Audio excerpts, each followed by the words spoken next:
Everybody, good afternoon, and we'd like to welcome you once again to Loving Lagos.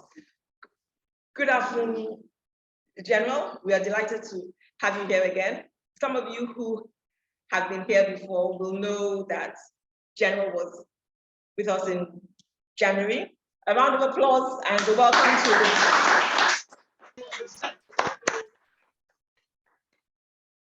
Hi, General. You can unmute yourself. Okay, can you hear me now? Yes, we can hear you now. Welcome. Brilliant. Thank you. Welcome. And with us to talk with General today, we have Tunde Ajileye, the writer of Afonja and Afonja the Fall, and a series of other historical fiction.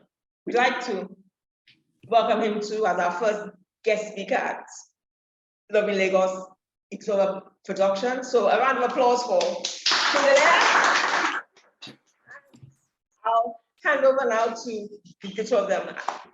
I wish you a very happy, interesting session. There you go. You have 2 hours. Okay.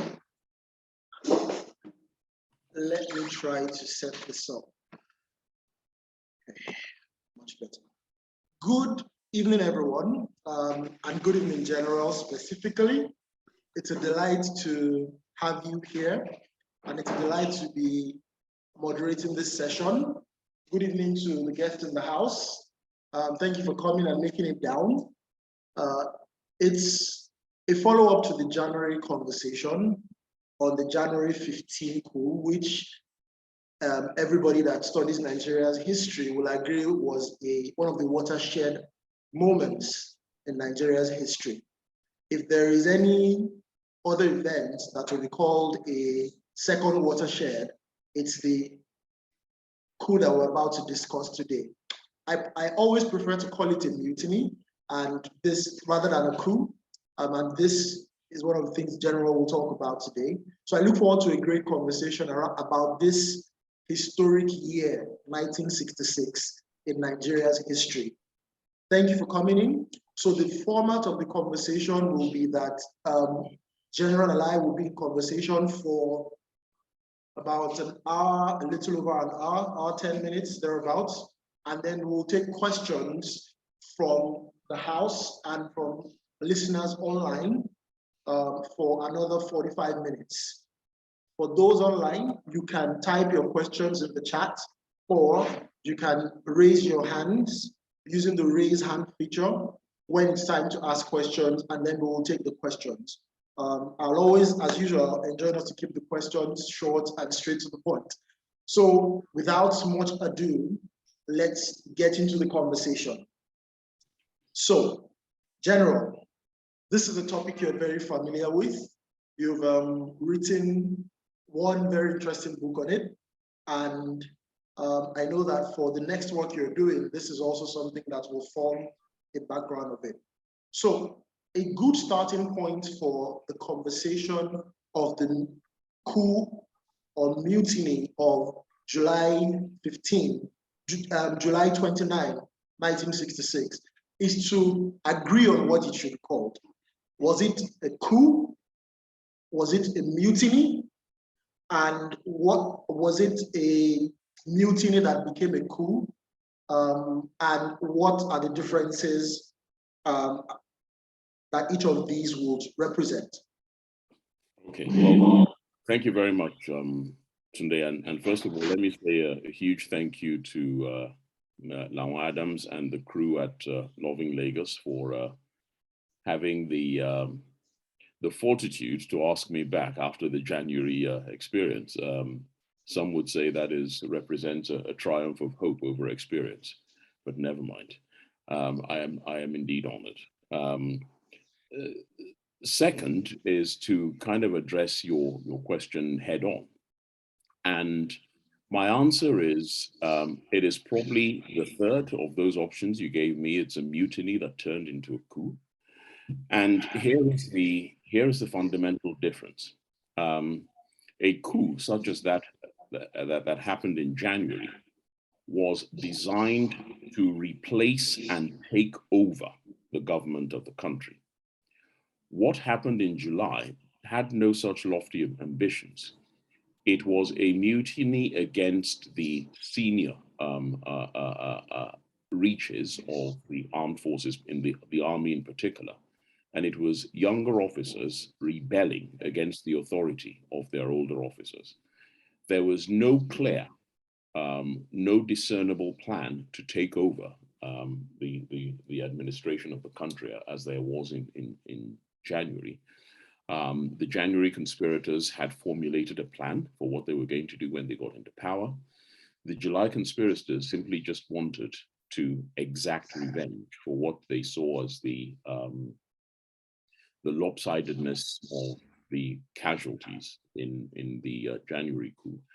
And if they can be said to have had any sort of idea or hope as to what the consequences might be, it was actually probably more secession of the North rather than taking over the administration of Nigeria. So that's the fundamental difference. So it started as a mutiny and evolved into a coup, as we will find out as the events unfold. Great, thank you very much. So you hit on the next question I was going to ask. There was a January coup before the July coup, and we had a discussion about it. Can you give a quick recap of the January coup, the issues that led up to it, the principal actors, and for someone that is doing historical narrative, between January and July, what had been happening? Right. Okay, well, in summary, the January coup was a manifestation of that old adage that those who make peaceful change impossible make violent change inevitable. And it was a culmination of a long-seated and widely spread frustration with the ruling political class, who were a byword for venality and corruption, conspicuous corruption. And there were two seminal events, I think, that really just pushed things towards a violent explosion. One was the disputed federal election of 1964. And the more immediate trigger was to use the word disputed actually is a bit of an understatement. It was the naked theft of the Western region elections in October 1965.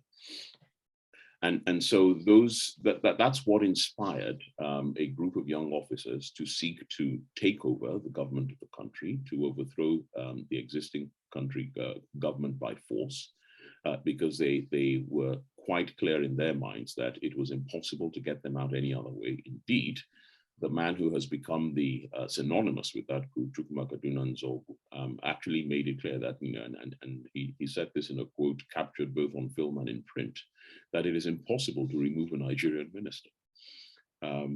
So that was what the January coup was about. I said, a few minutes ago that, Nzogu's name is principally associated with the coup, but actually a lot of people don't realize that he wasn't one of the original conspirators at all. The three original conspirators were Emmanuel Ifeanyi, Donatus Okafor, and Ogbu Oji. And I venture that very few of the people on listening to this talk have ever heard of Ogbu Oji. But he was one of the three principal conspirators, and then the net widened to include the Nzogus, the Anuforos, the Nwatuegus, and so on and so forth. So the casualties of the January 1966 coup were, in essence, the Prime Minister and the Premier of the West, Balewa and Akintola, and then several senior army officers, the two brigade commanders, Mai Malari and Ademulegu, then Colonels Kuru Mohammed and Ralph Shudendi, then Lieutenant Colonels Abogo Lagem and James Yakubu Pam, as well as Arthur Chinyolu Neg. There was a widespread, it wasn't initially apparent. The coup was initially welcomed across the country by all sections of the country, including the North.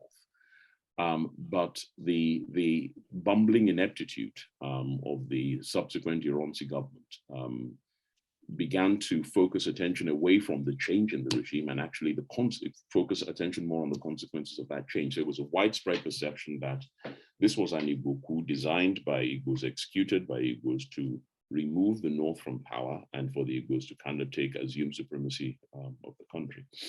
And if there's a lesson to learn from that coup, it is the dangers of reaping where you did not sow.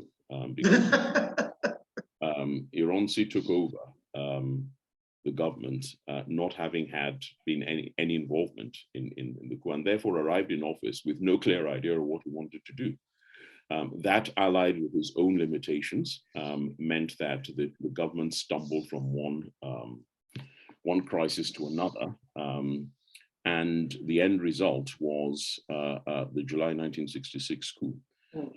If I could unpick that a little bit, I think that there are a number of things that one could rightly say, given the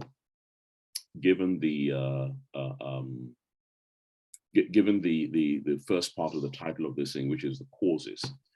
I think obviously the first cause was the January 15 coup. I think if there had been no January 15, it's unlikely that there would have been a July 29.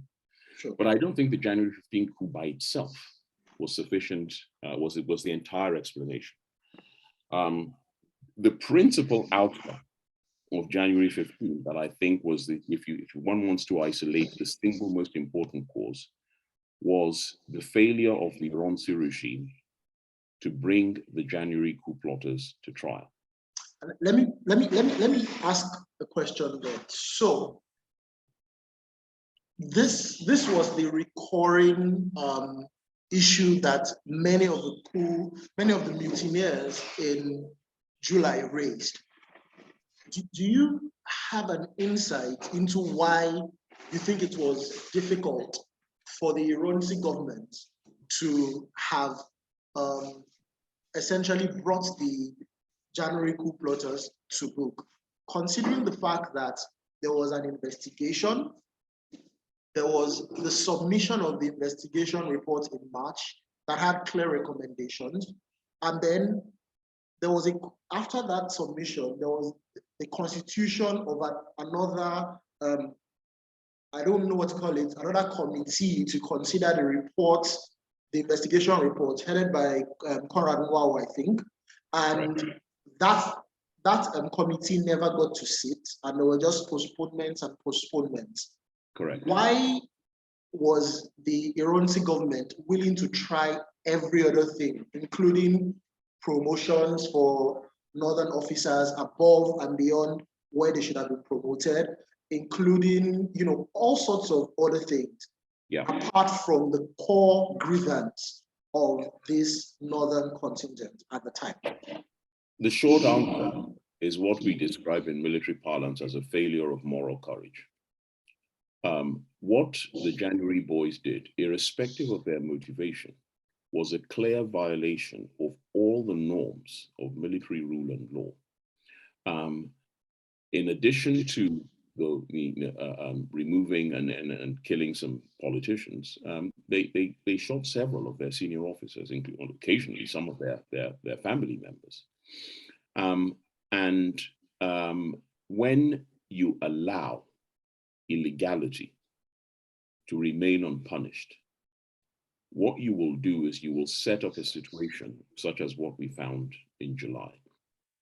Now, you're quite right that there was an extensive investigation conducted, interestingly, not by the army, but largely by a special branch of the police. And they produced a report which gave chapter and verse, actually, as to who was involved, when it started, how it was carried out, and so on and so forth. That report was submitted to the government.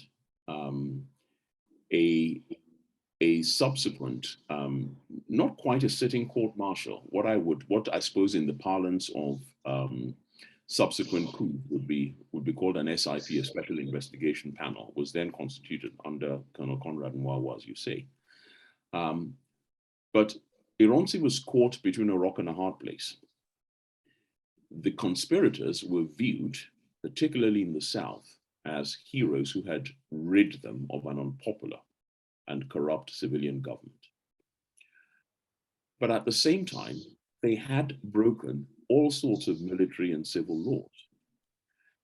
His failure to bring them to trial had two significant consequences. One was that it created a huge degree of resentment, initially not amongst the northern officers, but amongst the northern senior NCOs who had been in the army a long time and who were actually more steeped in military history and tradition than the young officers who commanded them.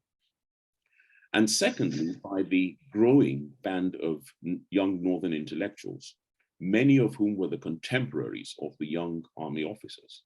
So the officers were now getting pressure from two directions, from their civilian contemporaries, which I suppose they could have dealt with, but more importantly, actually from the senior northern NCOs.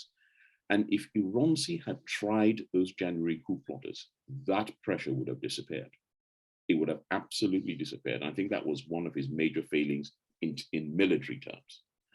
But then there was another military failing in military terms. Now, he himself had instituted a moratorium on promotions in the army, and then proceeded to violate his own moratorium by carrying out a series of promotions in May 1966, which was seen to have unduly favored the Igbo in the Igbo officers in the middle ranks of the army. Now, this episode illustrates the difference between the reality of an event and the perception of how it is seen. You have a population, your primary constituency, that is already seething and is already boiling over. And then doing what he did with those promotions just seemed to throw petrol on those seething embers. Because 2/3 of the officers he promoted were Igbo officers, especially from major to lieutenant colonel. None of them was promoted out of turn. They were all promoted in line with seniority, but that was not the point. He tried to make up for that by promoting some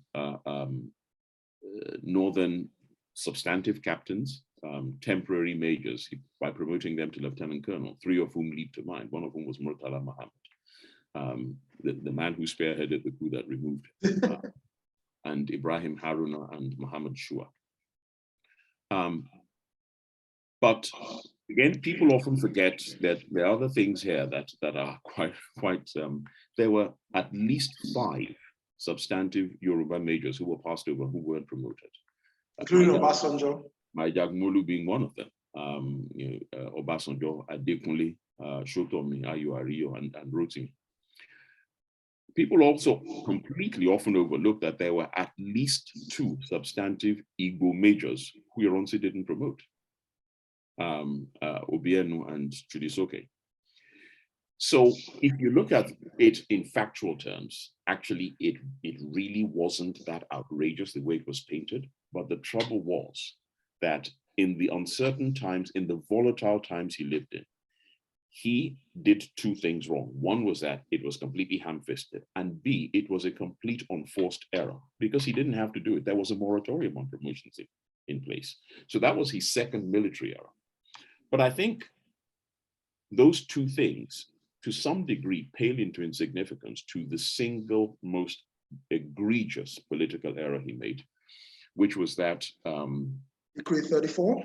Decree 34, that I'm trying to remember, somebody described it as, it was inept, it was unnecessary, and it was actually a provocation. And again, and this is, it's interesting how when you look for the parallels, you see them. The same Ironsi had appointed a series of commissions to report on the subject matter of Decree 34. And before those commissions had submitted their reports, he went ahead and did it anyway, thus preempting the outcome of the commissions he himself had set up. So he puts a moratorium on promotions, he violates it. He sets up commissions to look into something, he ignores them and does this Decree 34. Sorry, General. There's a question around that. There are some accounts that indicate that Ironsi and the SMC at the time, the Supreme Military Council, discussed both decrees 33 and 34 extensively, reached some agreements where they removed some of the things that at the time they all thought were the most egregious parts of Decree 34 before he passed them. But many of the active members of the SMC, including Gowon and even Hassan Katsina at the time, eventually came out to say that that wasn't the case. Conversations were still going on, and then Ironsi, one will say within his right as the Supreme Commander, he didn't need the approval of the SMC. He just needed to consult them, went ahead to issue the decree. Which of these narratives do you think is more likely? Would Ironsi have gone ahead to issue it before they reached an agreement in the SMC? Or was it more likely a case of the SMC had reached an agreement and Ironsi went ahead? But when all those other guys saw that this decree was so badly received, they decided to essentially make it an Ironsi only decree. Good question. And I have two answers to that. One is that nobody will ever know for certain who wasn't in the room at the time. I certainly wasn't. I was, I don't know, 1.5 years old. So an SMC meeting was not somewhere that I would be in. However, you know, you can look for circumstantial evidence, and there is a powerful piece of circumstantial evidence. Two, in fact. One is one you have referred to, which is that actually Ironsi had the power to issue the decrees by himself. He didn't need the authority of the Supreme Military Council to do so. Second is that there are at least two things he did without consulting the Supreme Military Council. One was the January promotions, sorry, the May promotions, and the second is this one that we're talking about. So he had some degree of form. And the third thing I think that I would perhaps say, and this is just kind of based on some research, there was a concern that Ironsi had, well, let me roll that back. Ironsi was, you know, I don't think even his most ardent supporters would have put him in the league of those who were likely to win a Nobel Prize anytime soon. And therefore, he seemed to be enthralled to the much more intellectually able, mainly Igbo civil servants that he surrounded himself with. Like Okedi and Pius Okiko. All of those guys. And one is, I don't know, but I get a sense that you can't discount the possibility that they played him and they actually used him to enact their own agenda. Who knows? Whichever way it was an own goal of spectacular proportions, and I think that was pretty much the last goal. Okay. What was the role that Ojuku's follow-up broadcast? So Decree 24 happened, I think, on May 24. Yeah. And on May 25th, Ojukwu, who was then the governor of the Eastern region, broadcast. And part of the broadcast was to say that because of the seniority of Igbo civil servants, then they should be deployed. Now that the civil service was going to be unified, the more senior Igbo civil servants should be deployed across the country because of their seniority. And that essentially ignited a lot of the fears in the North. How do you think that broadcast impacted on the events going forward after the decree was issued? To put it mildly, it was spectacularly unhelpful. Unhelpful to his Supreme Commander's cause. And, you know, I don't want to kind of get diverted into a treatise on Ojuku's personality and character, because, you know, we'll be here all day. But I think, you know, the simple answer is that it was hugely unhelpful to Ironsi at that point in time, and just compounded the impact that Ironsi's original folly had on the receptive audience. You know, if you didn't know better, you would think that he was doing his best actually to try and get Ironsi in trouble. Just to help, a side comment here was around, could you just briefly talk about what Decree 34 was really all about? And why was it such a touchy issue, especially for the North? Yeah, Decree 34 in essence did one major thing, which is that it two things. It abolished the regions, but more importantly, it unified all five public services. So the public services of the Western region, the Midwest, the East, and the North. It unified all of them into one with the federal public service. So instead of having 4 regional and 1 federal public service, everything was now one, which meant, in essence, that the regions lost autonomy over how they ran their public services, how they recruited to their public services, how they appointed and promoted within those public services. And it was all now driven from the center. Now, I've kind of spoken before about how attractive to the military mind a unitary chain of command is. You can't be a division commander with 3 brigade commanders and all of them go off and do their own thing. It just kind of negates the principle of command and control. What you do in that same unitary chain of command is that you, as the supreme commander, you set the strategic goals. This is where we're getting to. This is where we're trying to go to. You then create an umbrella that these are the parameters within which you're allowed to operate. But that's where you stop. You don't then micromanage how they achieve the objectives you have set for them. So in other words, to put it in a different phrase, you tell them, what to do. You don't tell them how to do it. This completely, it violated not just the regional sensitivities in terms of autonomy, it actually even violated the military principle of command, mission command. And on all levels, it was just, he provided prima facie evidence to all those who had these grumbling things that, he was coming to take over the whole country. Well, for them, here was the hard cast iron evidence. Yeah. So let's move to the second part of this thing about the cause. So the actual lead up to the coup, few days to the coup. My first question around that was, there said to have been 4 different coup plans, so to say. Can you just take us through all those 4 options that the officers thought about? Okay. There is good documentary and archival evidence that the young officers who, as I said, were coming under this pressure from their more experienced senior NCOs and also from their contemporaries outside the army, were coming under this pressure to, in essence, to use a colloquial phrase, they killed all your bosses and you now sit down here, they look. They were constantly coming under this pressure. And there had been increasing amounts of talk within them that, again, to use a colloquial phrase, boys, what are we going to do about this thing? These people have a point to kind of thing.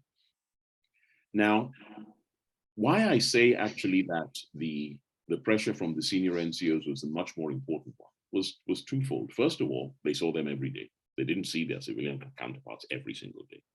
Second, they shared the same military profession. And third, a lot of these senior NCOs had been in the army for years, were actually old enough to be the father of some of these young officers. So they exceeded them in both age and in military experience.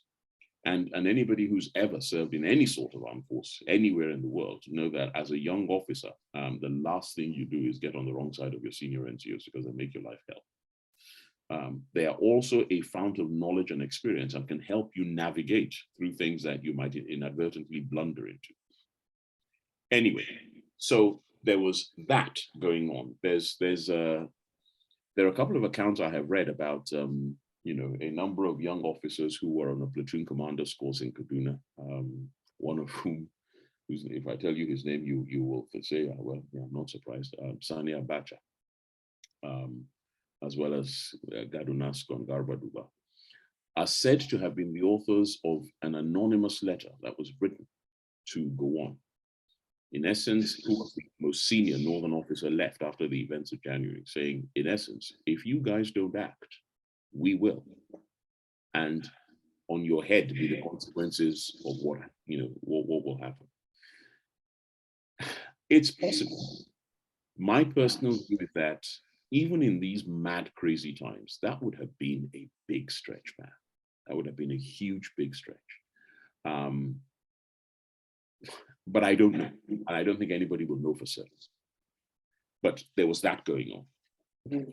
Then there was another plot, which was being kind of hatched at a more senior level, which was kind of spearheaded by Murtala Muhammad, who, as I said, had been promoted by Ironsi, along with Yakubu Danjuma and Martin Adam. The last two actually were course mates, although by this stage, Danjuma was a temporary major, while Martin Adam was still a captain. And, they got wind of what the young officers were doing and decided to take over that plot, which was actually came as a bit of relief to the younger officers, because we have a tradition of kind of obedience, chain of command, your seniors command kind of thing. And so that was another plot that was going on. There were also some suggestions that there were ongoing plots amongst the surviving Igbo officers who were still in the service, that the January boys didn't actually complete the job. Which was why Ironsi, who was one of the people who was actually supposed to have been killed in the coup, was escaped. And they were thinking, look, this man is going to get all of us in trouble. Let's finish the job that the other guy started in January. So that was supposed to be going on as well. And as always, with these things, the power of cock-up is actually much greater than the power of conspiracy. Conspiracies happen, yes, but this whole thing just went off completely at half-cock, because given what had happened in January, the army intelligence organs had their antenna finely tuned for any story about coup going on and so on and so forth. So they picked up the chatter, and they kept their eyes and their ears very, very much open, including warning Ironsi on at least 2 separate occasions. And late General Madiobo, Alex Madiobo, describes, having picked up the chatter in Kaduna, going to tell Ironsi to his face. And Ironsi, rather than taking it seriously, called into his office the people that Madiobo said was planning the Kwanzaa. And say it in front of them. Say it in front of them. Which seems to me to be not a very sensible or sophisticated way of dealing with these matters. Anyway, but the authorities were aware. And towards the end of July, Murtala Muhammad was confronted to his face by Patrick Anwuna, saying, I know you're planning a coup and we're ready for you. And Murtala, who was a well-known hothead, in essence said, okay, I'm planning a coup, what are you going to do about it? So Anwuna took the precaution on the night of during the day on the 28th of sending a signal, because he was a general staff officer at Army headquarters, sending a signal to all the army units around the country saying, we're hearing concerns that there's a coup is in the offing, please be aware, be vigilant, and so on and so forth. That signal was received at all the units, including the Abeokuta garrison, whose commander was a chap called Gabriel Okonweze. Okonweze then, in the light of that, called a meeting of all the officers in the garrison, in the officers' mess, to say, look, guys, this is what I'm hearing. And it's a very common misconception that he actually just invited the Eastern officers. That's not true. He invited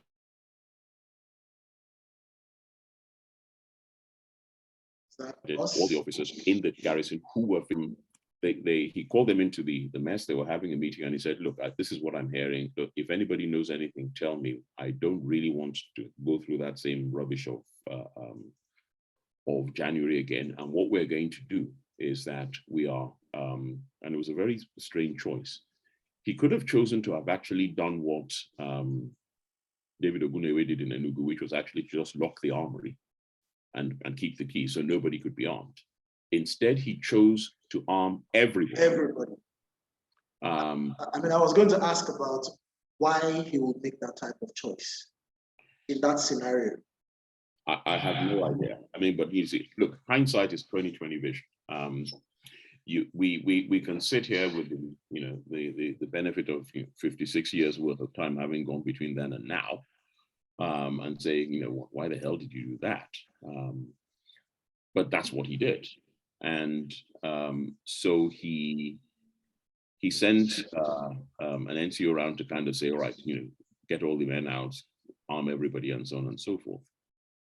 The problem was that the unit armorer was a northerner. And one of the northern NCOs heard the NCO that Okonweze sent out to rouse everybody and interpreted it that they were trying to arm just the Eastern soldiers. So he went and spoke to the unit armorer and said, make sure that you don't the only people you issue arms to are the northern NCOs.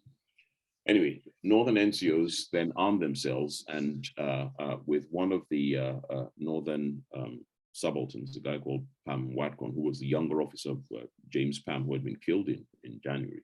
Younger brother, yeah. Then they go to the officers' mess, challenge Okonweze and the officers who were sitting in there. The story is that one of them tried to reach for a submachine gun, and they were shot dead. So Okonweze, Obienu, a chap called Orok were killed. And then from there on, northern NCOs then fanned out and started, in essence, killing all the Igbo soldiers, the Eastern, not just Igbo, the Eastern soldiers they could find. And they continued this even when they had been, told by their northern, more senior officers, Domkat Bali being one of them. Domkat Bali had actually promised a young Igbo subaltern that, I will guarantee your safety. And right next to him, the northern soldier shot and killed this guy. So what happened in Abeokuta that night had absolutely nothing to do with we want to take over the country. It was what they saw as a preemptive strike against, this people, and we've had enough of this.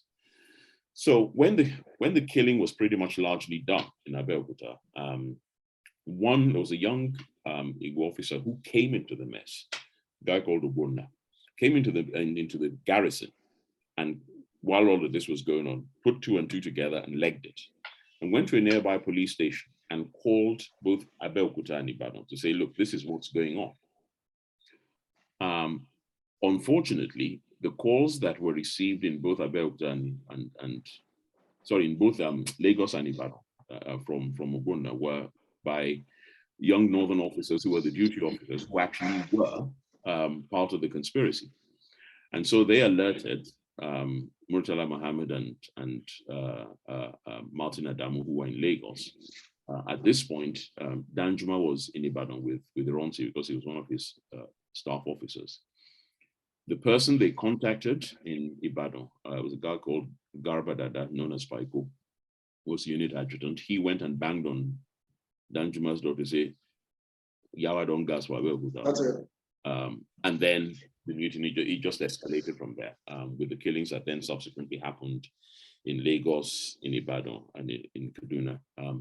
Interestingly, not in Enugu. And the reason for that was the reference I made earlier on to a chap called David Ogunlewe, who was the commanding officer of the 1st Battalion, who, having been alerted that this was going on, went to the barracks and found his northern officers in the middle of the night there, dressed in combat fatigues. Gibson Jalo, Shehu Yaradua, and managed to persuade them that we can't really do this. We can't have this thing happen here again. So what he did was he locked the armory. He was the only person in that unit who was allowed to bear arms. He summoned all the officers to the mess, and all the soldiers were sitting on the football field. So everybody was looking at everybody. Nobody was armed apart from him. And that's why there wasn't any killing in Enugu in July. But the slaughter in Lagos and Abeokuta and Ibadan and Kaduna was pretty industrial.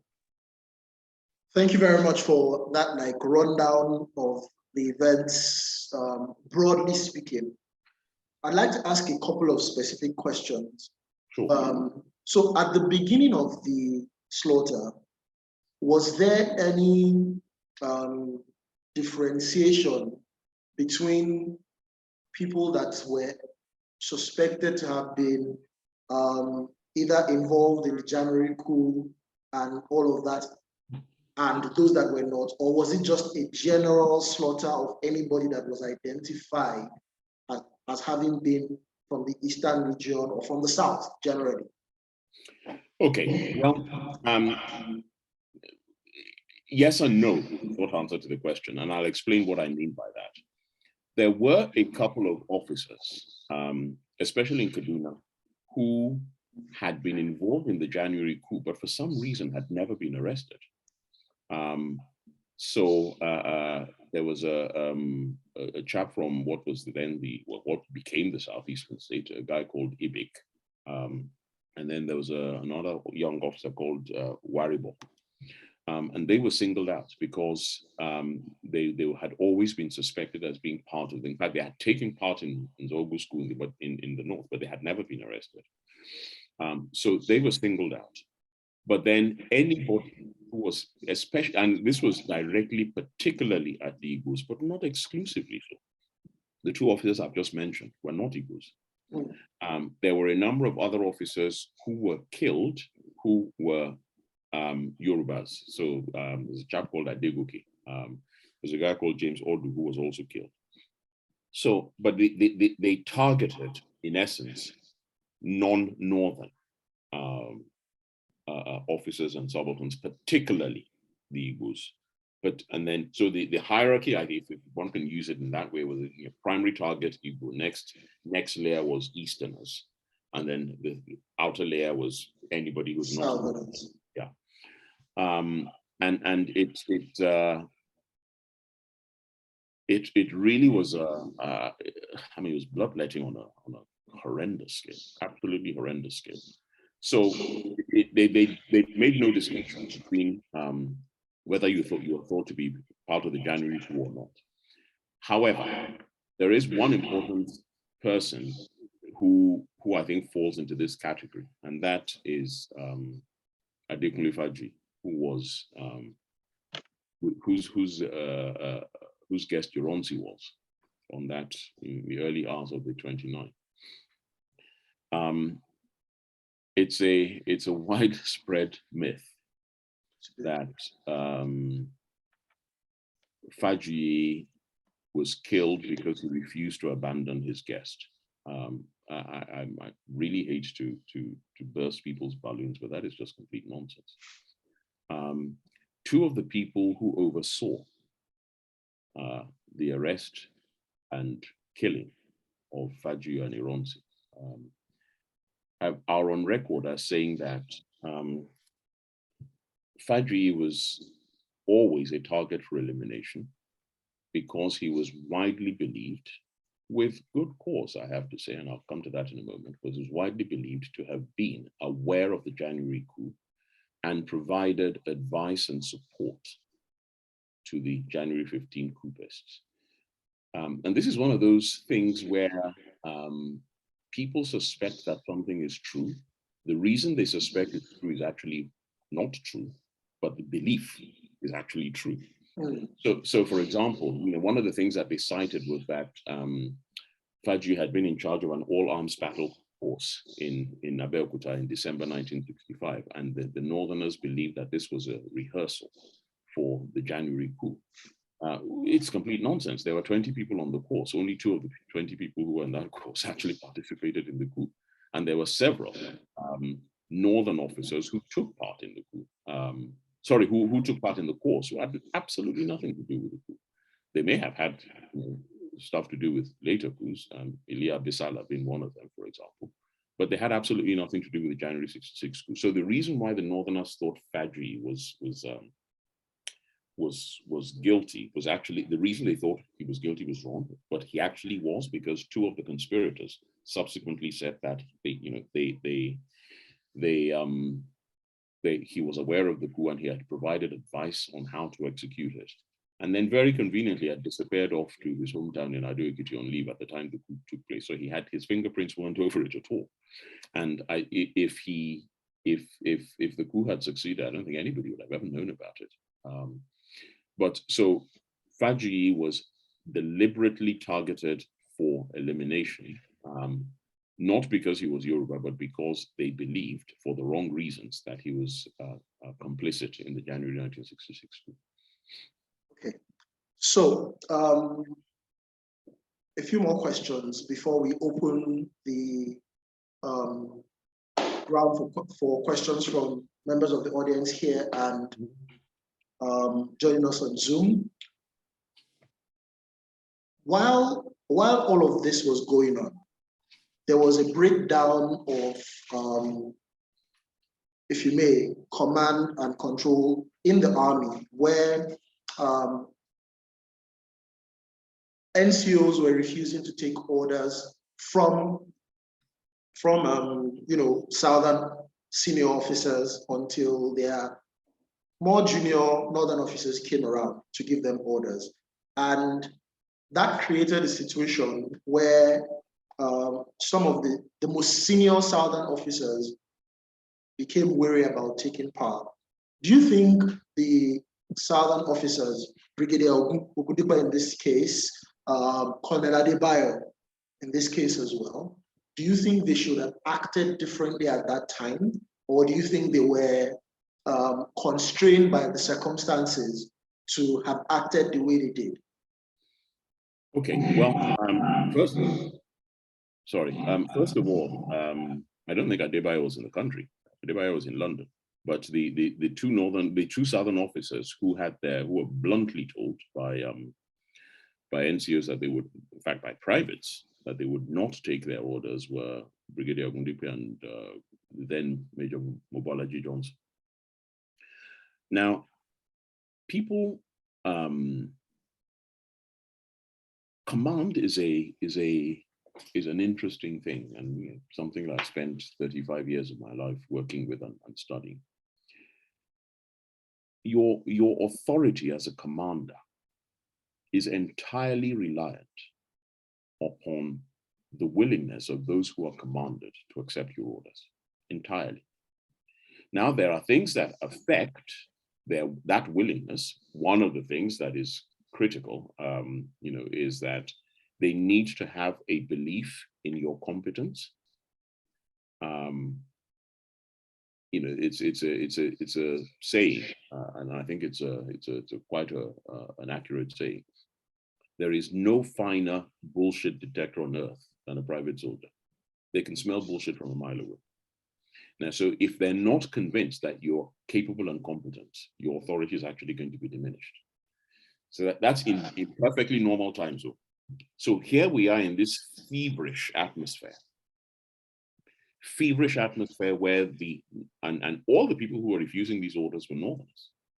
Feverish atmosphere where they are enraged, embittered, resentful that their senior officers that they looked upon as gods, Mai Malari, Guru Muhammad, Abubullah Gema, all wasted Yakubu Pa.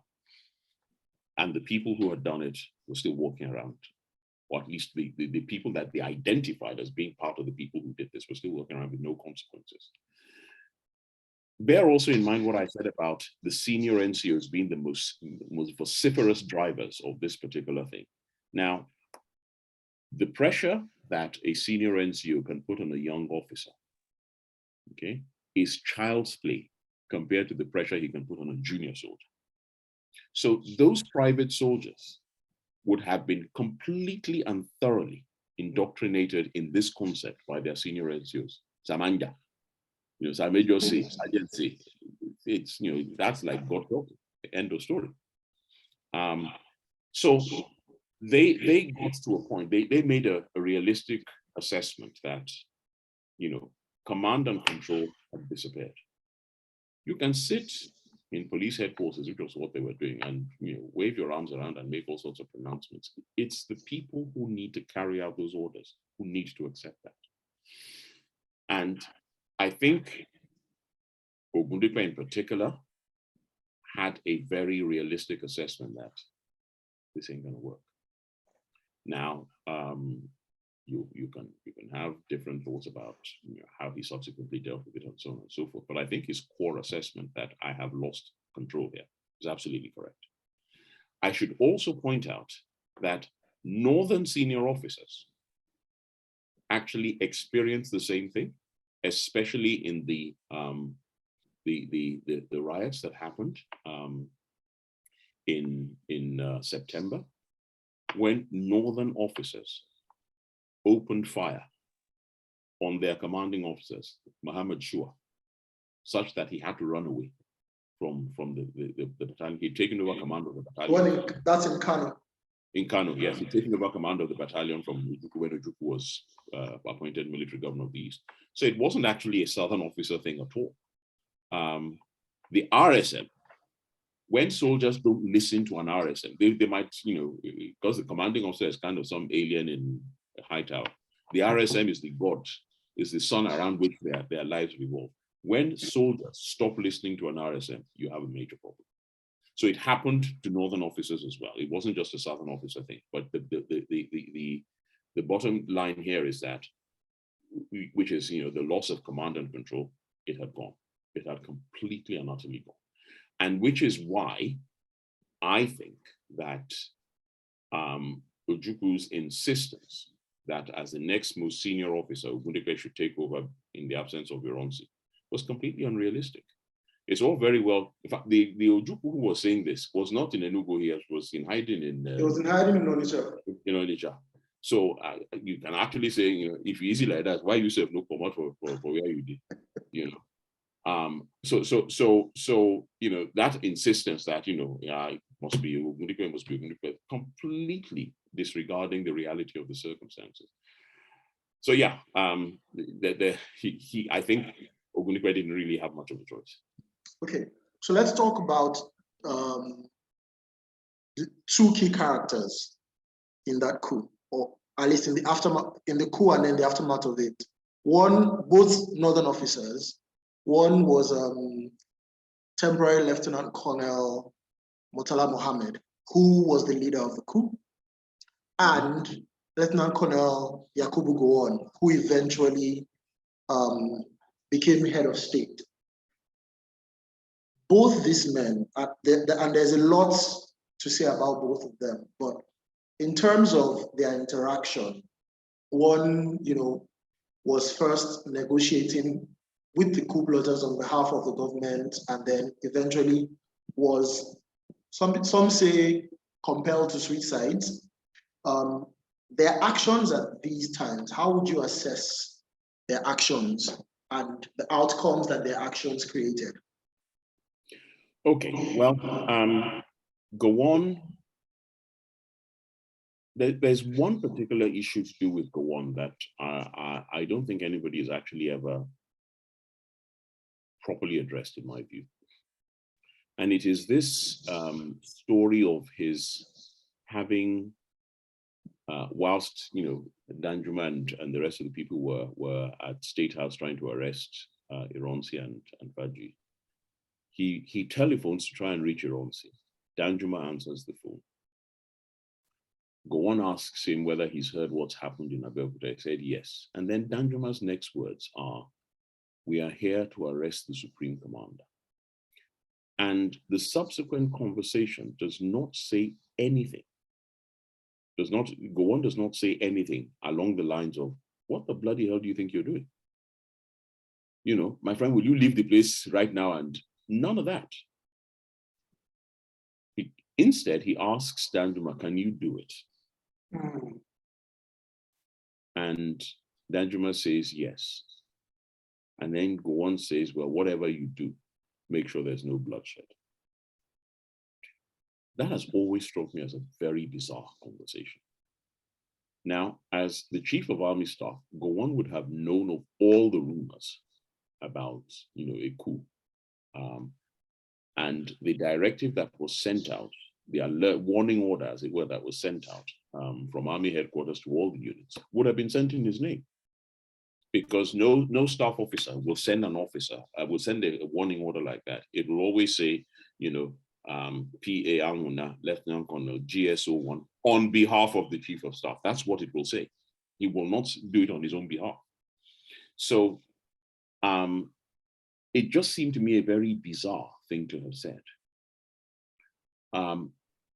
That's the first point. The second point is that Murtala Muhammad, prior to that, and subsequently to that, had, I think, a very well-deserved reputation for being a bit of a hothead. Impulsive. He would be insubordinate in a way that he would never tolerate from any of his own subordinates. And in fact, it was that kind of hot-headedness and disregard for what anybody told him that actually eventually got him killed. It also manifested in his, you know, that nonsense about, you know, trying to do a frontal assault on Onitsha and wasting God knows how many lives in the process.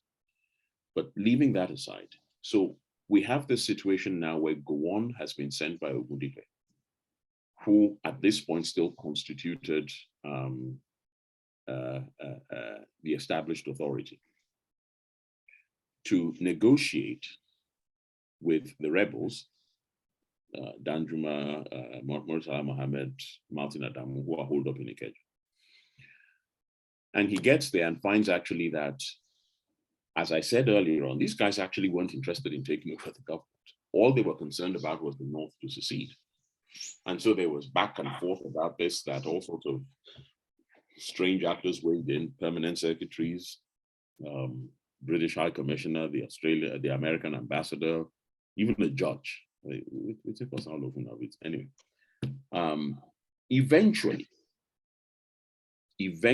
and throughout all of this, you know, Gowon would be trying to kind of make the arguments, and Murtala would constantly interrupt him and shout and talk over him. At one point, Gowon is said to have said to him, look, if you're going to be interrupting me, I will just leave you people and you get on with it. At that point, Murtala piped down, and then they changed their tune, which was that, okay, we won't secede, but the only way we will agree to stay in Nigeria is if you, as the most senior Northern officer left alive, if you take over the leadership.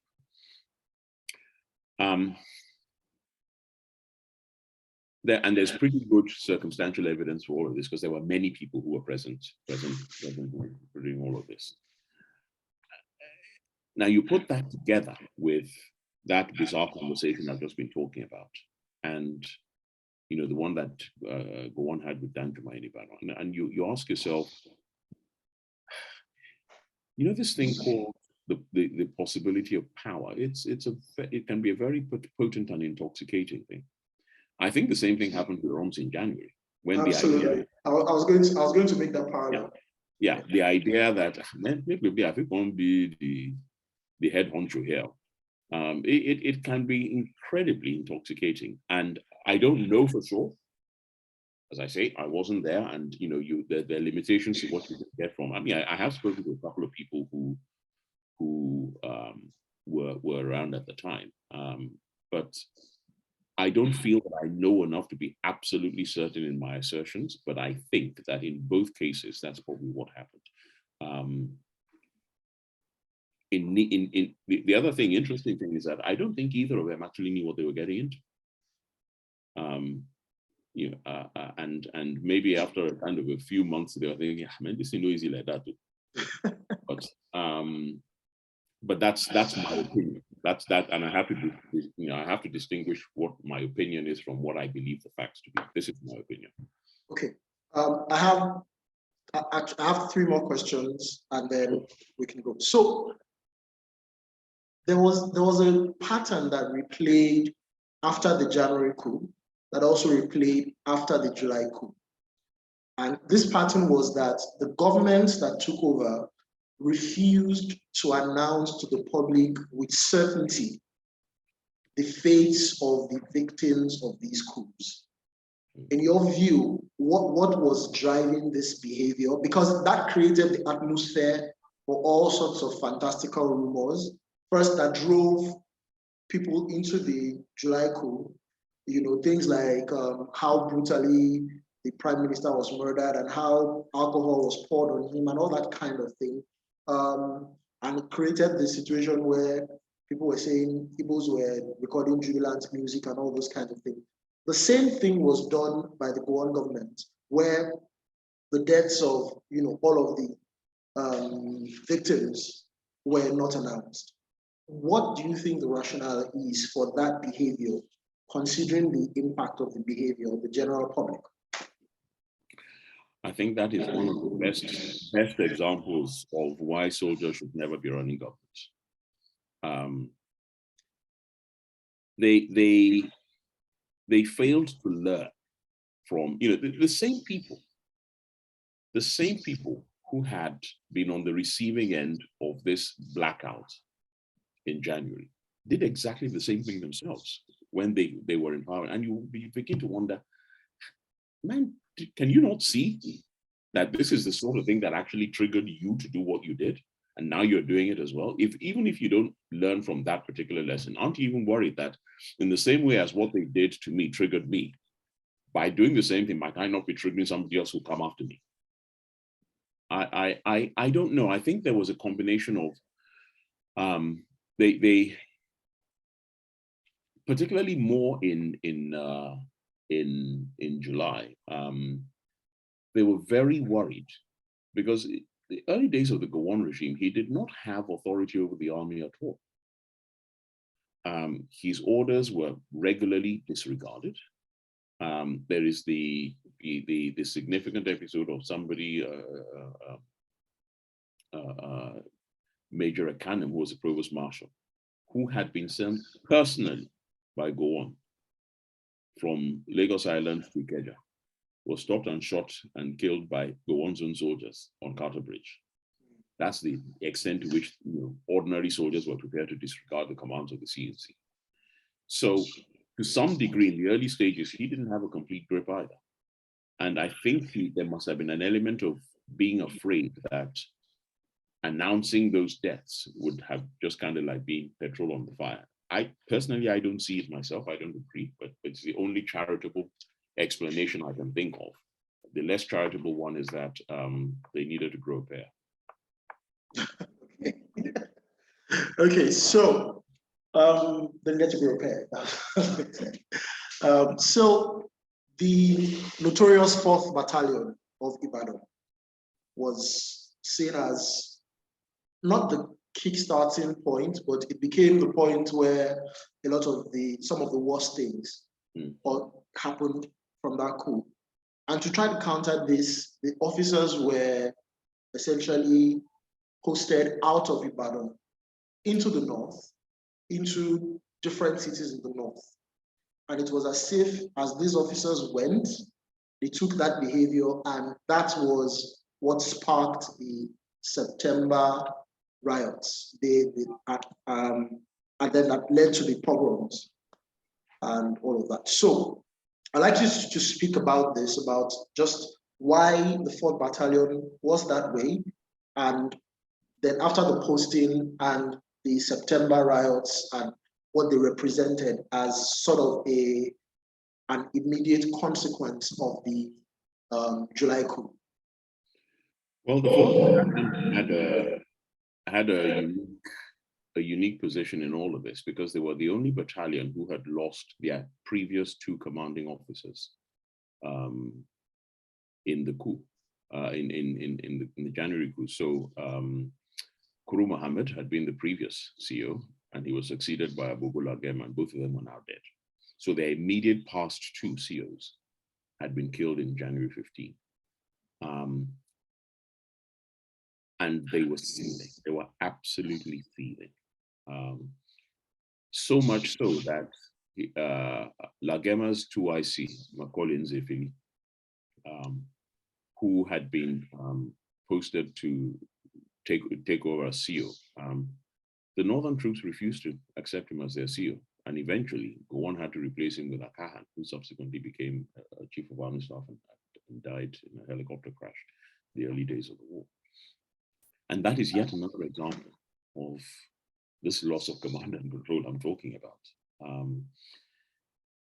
So the 4th Battalion was, or perhaps of all the units, was the most aggrieved. I think, I know that Lagema in particular was much loved by them. And one hears all the stories about how he was a soldier's CEO, as it were, that the welfare of his men was incredibly important to him, and that he, whilst he could be a pretty strict disciplinarian, they always knew that if you did your job, you had no stronger backer than Lagema. And soldiers value that sort of thing in their officers. As I say, they detect bullshit from a mile away. But when they come up against a competent and capable leader, they will follow him to the ends of the earth. And I think that was the case with Lagema in particular. And the way he was killed was, I think, particularly rankled with them as well. So this was it was a keg of powder, and it didn't take very much to set it off. One of the things, for example, that Ironsi also proposed doing was that he was going to switch the entire 4th Battalion, was going to move the entire battalion out of the battle and make it exchange places with the 1st Battalion in Enugu. And this actually subsequently happened when things had, after Ironsi was dead, and things started to go pear-shaped, and programs had started, and so on and so forth. The bottom line is, when you lose command authority, getting it back is very difficult. It is incredibly difficult.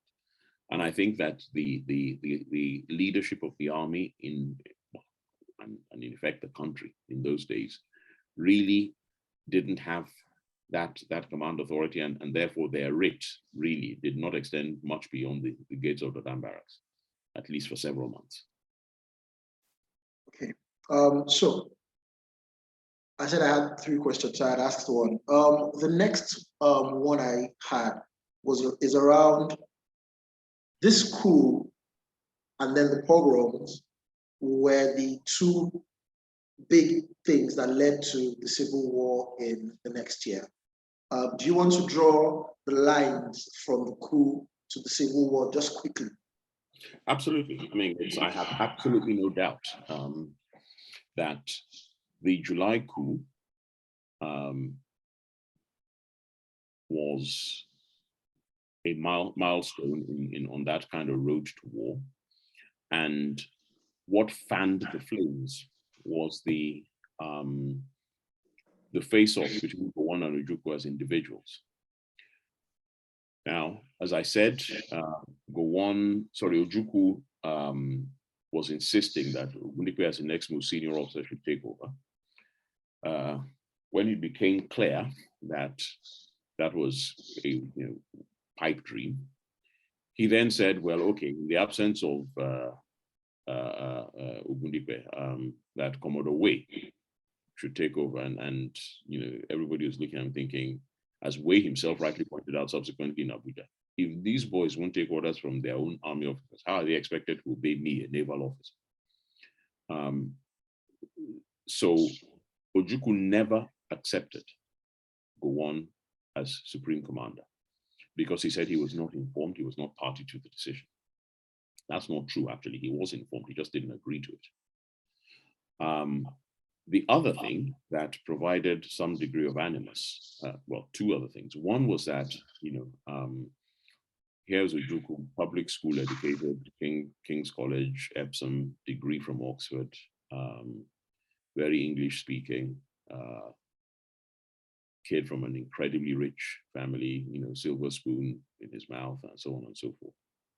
And, his contemporary, or rather his adversary, as it inverted commas, Gowon was from a very simple origin, didn't have all the benefits of wealth and the kind of posh education that Ojukwu had. So, Ojukwu, who was, he wasn't at the front of the line when modesty was being handed out, let's put it that way. He tended to look down on Gowon. And then it was made worse by this, and again, this is another myth I need to explode. This idea that Ojukwu was senior to Gowon is complete nonsense, complete and utter nonsense. First of all, Gowon was commissioned 18 months before Ojukwu. Secondly, whilst their promotion records, which I think I included in Hubris, if I remember right, sets out the dates of their seniority at every rank from second lieutenant to lieutenant colonel. Initially, Gowon was a couple of weeks ahead, then it would be a couple of weeks ahead, and then it would switch backwards and forward. But they were both made lieutenant colonels on exactly the same day. In those circumstances, where your seniority in current rank is the same, to determine overall seniority, the next marker is date of commission. And Gowon was 18 months senior to Ojukwu. So this idea that Ojukwu was senior to Gowon and therefore this is why he wouldn't accept Gowon is a complete nonsense. It's a fable that exists, or that existed entirely in Ojukwu's mind. It has absolutely no bearing in military reality. The trouble, of course, was that this antipathy between both of them got in the way of trying to negotiate a sensible way out of this impasse. And I think it is that then kind of caused this inevitable rumble onto war. I mean, they went to Aburi, Ojukwu being smarter than all the others, ran rings around them, got them to agree to things that they didn't think through. And then when the more capable civil servant in Lagos came, they said, what is this you have agreed? That, do you understand the implications of this? And they pointed it out X, Y, and Z. So and here is, if I'm going to fault Gowon for anything, what he should have done at this point is that, look, we had this discussion, we agreed these things. It seems as though we did not think through all the implications of this. Let's go back and meet again. And he failed to do that. So thereby giving people the excuse that, well, on Aburi we stand that you agree to this,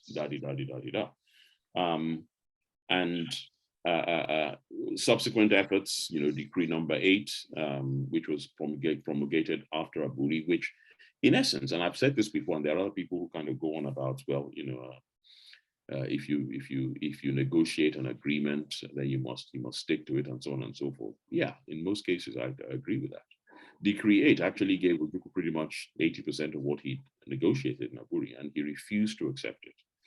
And it brings to mind a description of him by his number 2, his wartime number 2, Philip Effiong, who described him as, and I quote, Ojukwu was a very capable man, but he didn't know when to apply the brakes.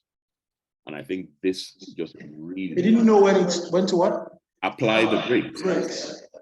So he didn't know how to compromise. That seemed to be, even from his reaction to Ironsi's speech, to his insistence on Okudipe and Way, and then when the Aburi issues happened, there was just opportunities for maybe de-escalating if he had compromised, but he didn't. But this is not an Ojukwu, Ojukwu character. I think there's also something that I need to be absolutely clear about here. We talked about the programs which were an important milestone on the way to war. What happened to the Easterners in general and the Igbos in particular in May and again in September, October of 1967 was foul, it was abhorrent, it was utterly unacceptable, and no sane Nigerian will ever say that there was any justification for that kind of behavior, irrespective of what the Igbos may have done to trigger it. That's irrelevant. Even if they did, two wrongs never make a right. So just taking this thing forward into the consequences, there was plenty of grounds for the Igbo to be, excuse my French, absolutely pissed off with Nigeria. Absolutely plenty of reasons for them to be. Do I believe that that made war inevitable? No, I don't. Because if calmer heads had prevailed, if Ojukwu had been prepared to kind of trade short-term gain for long-term benefit, then actually that war really need never have happened. But his animosity with Gowon, and it's a two-way street, it's not just him. Gowon is just as much to blame. Yeah, sure. His animosity with Gowon got into it, but that July coup it just set that thing rolling, and that was the end of the end result was a war that we didn't need to have. My last question before we open the floor is around expectations, and this is not just the July coup, but the lead up even to January, there had been accelerated promotions of military officers as the Nigerianization happened, and then all of a sudden January coup happened and the military officer was suddenly in charge of the country, and then July happened and a military officer was in charge of the country again, and many other very young people, to be fair, many of them had not been 10 years in the military, all of a sudden were in charge of the country, in charge of the regions and all of that. Was one of the more longer term consequences of these circumstances to create an expectation within the military of, if things are not moving quickly, then let me try to move them quickly by planning a coup and creating the series of coups that we had subsequently in Nigeria? Absolutely. I have no doubt at all about it. And I'll give you a couple of examples of what we're talking about here. In February 1965, Agu Yeronsi was promoted Major General and GOC of the Nigerian Army. In November 1960, he was a major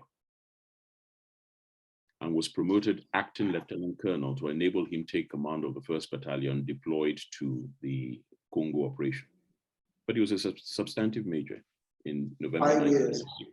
Less than 5 years, just over 4. In fact, 4 years and 3 months. It gets worse.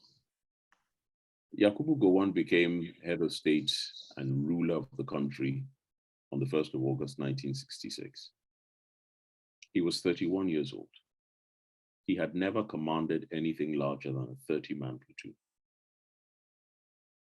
He had just been appointed CEO of the 2nd Battalion and was due to take over from Njoku when the January coup happened. So on the day he became head of state, the biggest thing he had ever commanded was the 30-man platoon as a lieutenant. I would not have put myself in charge of a company, well, maybe a company, but certainly not a battalion at the age of 31, never mind a whole country. We had, my Malari went from, in essence, lieutenant colonel to brigadier overnight, skipped colonel in 1962.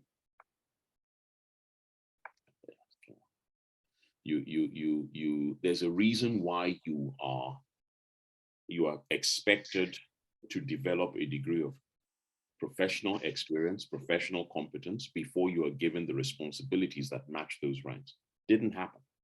So this kind of accelerated promotion of Nigerianization in essence catapulted people way beyond their capabilities in military terms, never mind having to deal with the politics of trying to run a country. I mean, in some ways it was a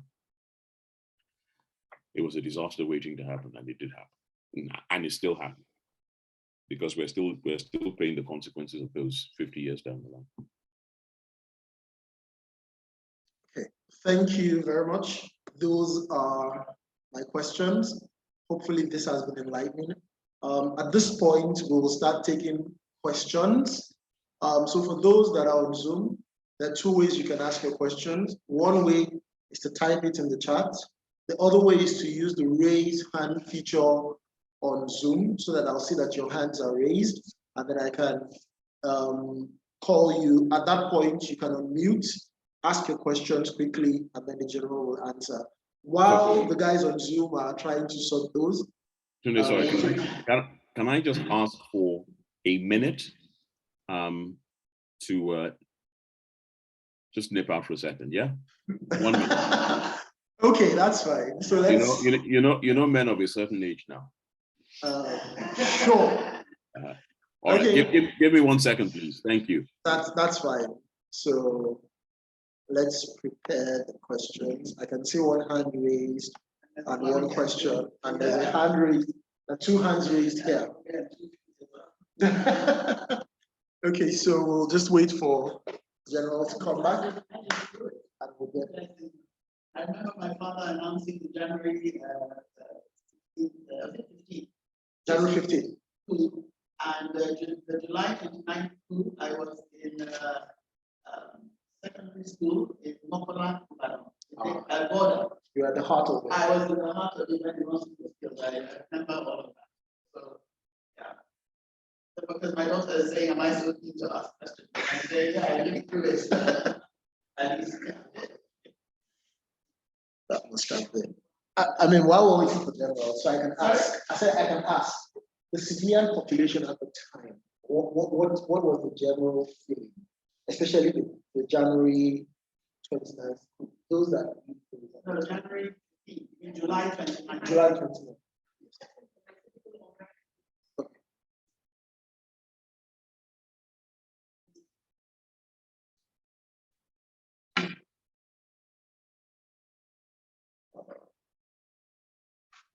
I think this is a problem.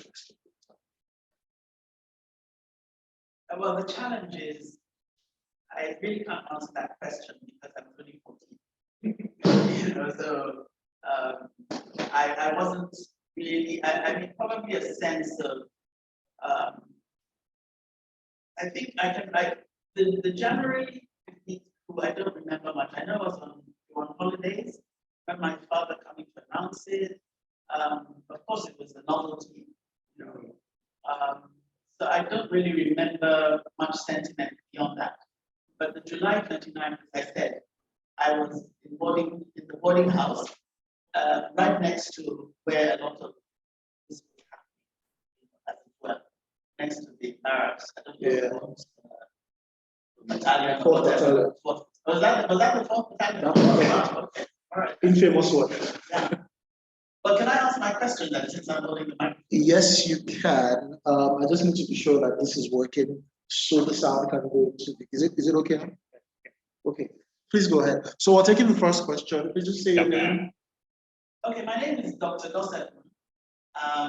While you were out of the room, I was just saying that the July 29th coup, I was in boarding school in St. Louis, Mokola, Ibadan, on the border. So I was right next to the 4th Battalion where all of this was happening. But anyway, my fascinating talk. Thank you so much. I have several questions, but I think rather than taking up everybody's time, I think the most pertinent question for me is how is all of this documented? I'm wondering what your sources are, because you even talked about a conversation, a telephone conversation between Gawan and Danjuma. And immediately I'm wondering, how is that documented? I mean, how did you get access to whatever was discussed? So that's one of the questions. But let me just quickly throw out the other questions.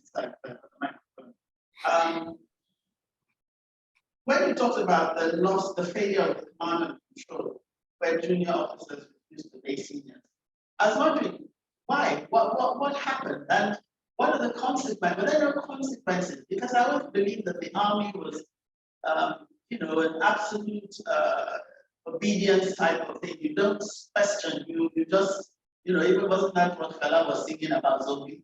You walk into the fire, they tell you to walk into the fire, etc. So those are just my questions. Thank you very much. Okay. Sorry, can I? Please go ahead. Yeah, all right, okay. In terms of where all of this is documented, there is an abundance of documentary evidence in terms of books out there that I suppose if you weren't interested, you wouldn't look for. So, for example, there are one very good example is a documentary source book written by a chap called Tony Kirk Green, who was a fellow at Oxford, but had actually lived and worked in Nigeria. And it's a documentary source book. So it has a bunch of evidence of things like Special Branch Report after the January 15 coup. It has minutes of the Hubris meeting. It has the memos that the civil servants wrote to Gowon when he came back from Hubris. It has transcripts of press conferences, a huge amount of information. But it's all out there. I suppose it's a niche thing for anoraks like me, but it is there. Second is that a lot of these players have actually written books. And I before anybody kind of bites my head off, yes, I completely understand that the participants in these events are writing to drive their own particular agenda. And so you can't always accept as gospel everything that they say. But I would make 2 points that, first of all, even a stopped clock is right twice a day. And second, it provides details that you can cross-confirm from other sources. So there is that. And then the third is that there is material held in archives all over the world. The UK's National Archives, for one. There is the newspaper library, which used to be in North London. It's now digitally held. I think it's moved up to Sheffield. But it has copies of Nigerian newspapers from the 1930s till the 1970s. So it's a real contemporary source of what was going on in Nigeria, again with the proviso that, as we all know, not everything you read in a newspaper is true, but it does give you a flavor of what's been going on. And finally, I have actually personally interviewed, quite a few of the participants in these events. A lot of them subsequently went on to, take part in the Civil War, and I'm writing a history of the Civil War at the moment, for which purpose I've spent the last 4 years interviewing a lot of these people, which is just as well I started then, because they're all kind of starting to pop off one by one. But there's a huge amount of information, and all of these things then really amount to, like a million pieces of a jigsaw puzzle, and you have to then kind of arrange them in order to kind of see what the picture is. But yes, there's plenty of archival material. In terms of the army and command and control and so on and so forth, all of that is dependent on discipline. It's dependent on discipline on the part of the commanders. It's dependent on discipline on the part of the commanded. If there is a breakdown in discipline on either side, and which there was abundantly happened in this case, then all of that thing just goes out of the window. Were there consequences? No, there weren't consequences, and that's part of the problem. The people who carried out the January coup, as we've been hearing, were never tried. The people who carried out the July coup were never tried, of course, because they were now the government. And it is not a coincidence that the lieutenants and captains who did July 29, 1966 became the majors and lieutenant colonels who did July 29, 1975. became the colonels and brigadiers who did August 27, 1985. And so we created a monster that we've never been able to put back in the box, I'm afraid. Great, thank you very much. Okay, so we'll take this follow-up question and then we'll go to the Zoom to take 2 questions from there and we'll come back. I just wanted to make a comment regarding your answer just now about sources. I think that a lot of people listening today, and please, I'm asking for you to actually, confirm this or not. The special branch at the time was pretty professional and pretty thorough. So a lot that we know come from reports from the special branch, which was in fact one of the reasons why subsequent coup makers wanted to weaken the police force. No? You look okay, well, in early 1966, whilst the leadership of the police had passed to Nigerians, several expatriates, mainly British, still worked in the police force. In fact, the special branch was headed by Britain. And the GOC that Ronti took over from, General Welby Everard, was also British. So there was still a lot of non-Nigerian presence. I'm not saying that non-Nigerian presence was better, but and it can also actually have its downsides, because you have to question things like, are we talking about split or divided loyalty on their part here? So with all those caveats in place, I still think that, like everything else in Nigeria, it was also much better then. We have just kind of run ourselves down as a country on every frontier you can think of, whether it is education, whether it is health, whether it is, you name it.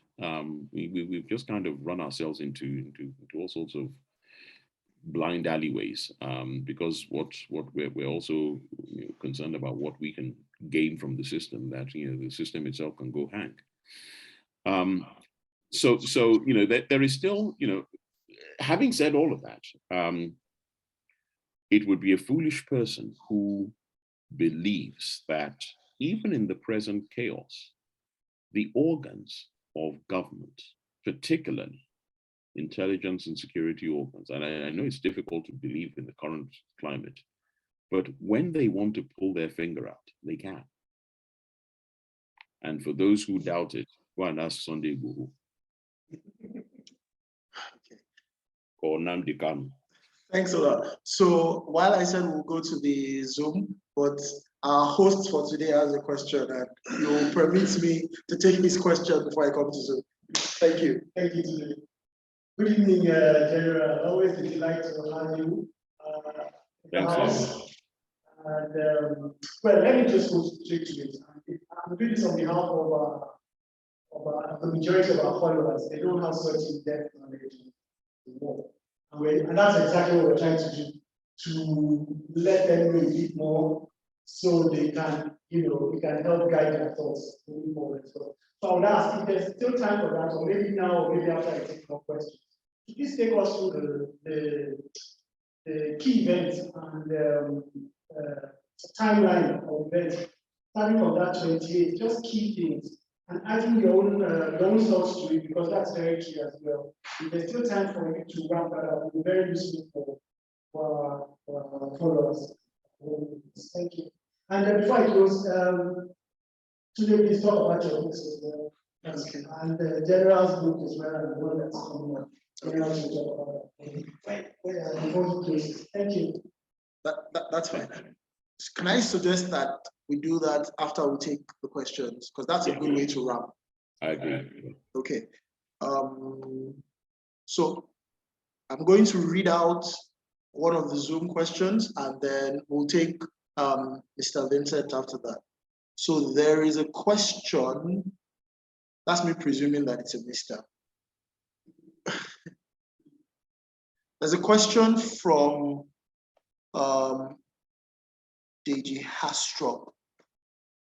Here says, Oh, these are comments. Let me see if I can find the question. I have 2 comments and 1 question. First comment is, there were many similarities between January and July. One is that they were both partially successful. Second is that Gowon's conversation, in my opinion, was not all that bizarre. And I would like to explain my take. Okay, so if you are listening, this is time to try to explain your take and hopefully ask the 1 question in about 2-3 minutes. So, Ejihastro, please, you can unmute and explain your take. Okay, can everybody hear me at all? Yes, we can.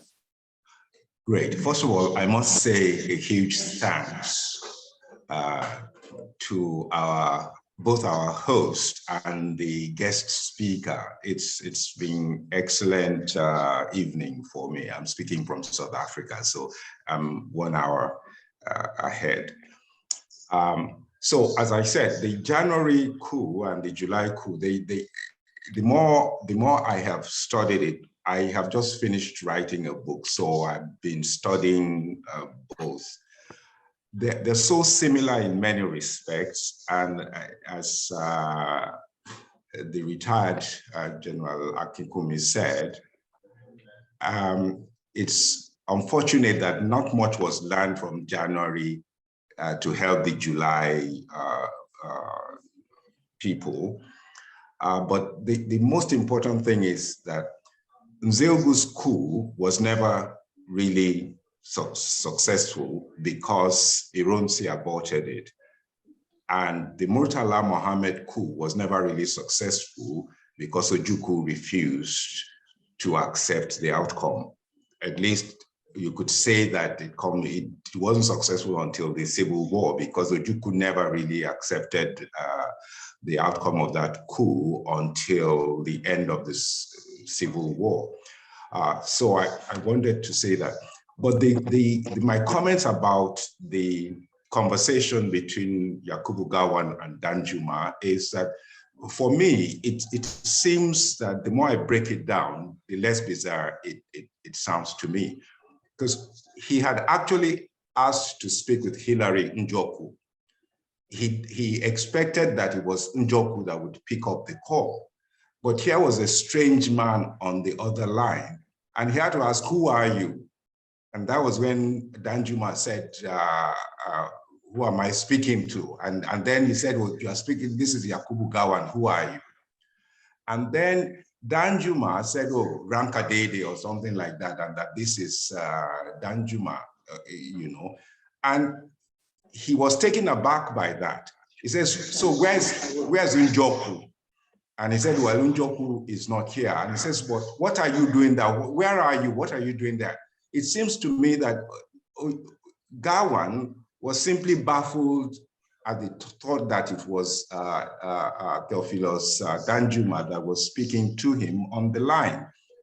And then when he said that we are here to arrest the commander-in-chief or something to that effect, Yakubu Gowon fell silent because it was recorded in the conversation that he fell silent for a period, because it must have been going on in his mind that, oh, we've lost this, or because Danjuma said the place is totally surrounded and all of that. So now the next conversation could be interpreted to mean that Gowon was actually seeing that there's very little he could do from Lagos. If they've surrounded the place, they're too late. It's too late for him to do anything. So he might have decided, let me play along until such a time when I can do something substantive. I mean, Yoruba people say that until your hand is next to the sword, you don't ask who killed your father or something to that effect. I don't know if I'm. So I'm gonna try to get you to wrap. Okay, so, well, that's my interpretation, is that it was not such a bizarre conversation, even though it has been repeated in other ways by people who had a different interpretation for it. But the question that I wanted to ask of you is my question might be even more bizarre than the conversation that we're talking about, is that there was a point when Murtala Mohammed was bent on leading his troops to Enugu to deal with the Ojukwu problem, as he called it. That was when Gawan had just taken over, and Ojukwu was refusing to acknowledge Gawan. Do you think? Sorry, I really need to correct you there. That didn't happen until after Aburi. It happened between Aburi and the outbreak of war, not after Gowon had just taken over. Okay, yeah, well, at some point before the war, was declared, or before secession happened, Murtala Mohammed wanted to storm Enugu. Yeah. And Gawan was not going to allow that to happen. What do you think that if he had been allowed to complete, because it's like, let me complete my coup. Yeah. That was the kind of thing that I read to that. If that had happened, do you suppose that there would still have been a civil war? Well, let me put it this way. Murtala Mohammed record in the conduct of military operations doesn't inspire much confidence in his ability to drive from Yaba to Ikiti, never mind an assault across the Niger to Enugu. This was at a time when they were still trying to come to some sort of accommodation to prevent war. The last thing that Gowon or anybody else needed was some hot-headed, not particularly militarily competent soldier wanting to take the law into his own hands and go willy-nilly and do all sorts of stuff. And his record, when he was invested with formal command later, as I said, does not inspire one with much confidence. Coming back to that conversation with Gowon, between Gowon and Danjuma, yeah. In fact, the more I think about it, the more bizarre I find it. Here you are the chief of army staff. One of your staff officers in army headquarters says that he's about to arrest the supreme commander. If you are not complicit, if you have a sense of what propriety is, if you have any kind of nous in terms of what military discipline requires, how the hell do you not say to him, are you out of your mind?